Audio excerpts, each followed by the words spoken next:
C'était un après-midi coloré, rempli de rires et de parfums de barbe à papa.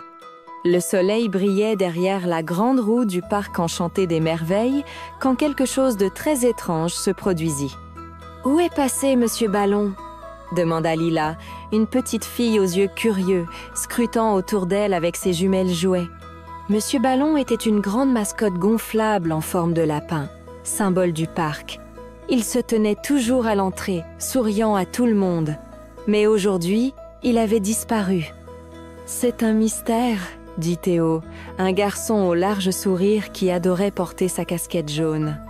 À ses côtés se trouvait Julia, une fille aux tresses rousses et aux lunettes rondes, tenant son petit carnet de détective. Le groupe se retrouva derrière la baraque de pommes d'amour, loin des adultes. « Peut-être qu'il s'est envolé ?» dit Max, le plus petit du groupe, l'imagination en ébullition. « Ou alors, quelqu'un l'a caché ?» chuchota Lila, faisant frissonner tout le monde. Décidés à découvrir la vérité, les 4 petits détectives commencèrent leur enquête.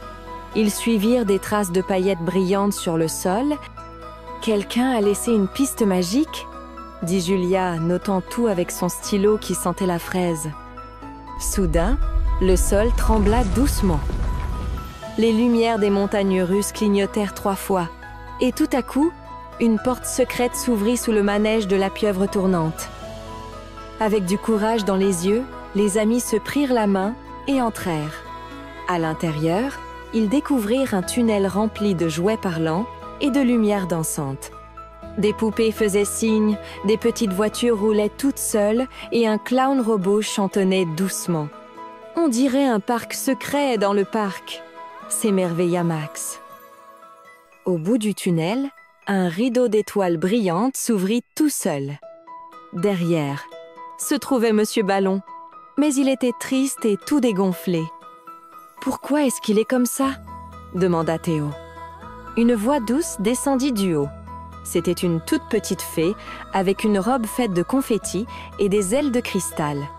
Monsieur Ballon ne peut se gonfler qu'avec l'air de la vraie joie. Mais il est resté seul et a oublié comment jouer. Alors rappelons-lui, dit Lila. Ils coururent, dansèrent, racontèrent des blagues idiotes et éclatèrent de rire. À chaque rire, Monsieur Ballon se regonflait un peu plus, jusqu'à ce qu'il soit de nouveau bien rond, souriant largement, les yeux scintillants comme des guirlandes de fête. La fée applaudit dans les airs et tout autour d'eux s'illumina. « Vous avez résolu le mystère avec courage et amitié. Désormais, le parc gardera toujours un espace secret pour ceux qui croient à la magie de rire ensemble. » Les 4 amis sortirent du tunnel en riant et sautillant. Le parc semblait encore plus beau maintenant.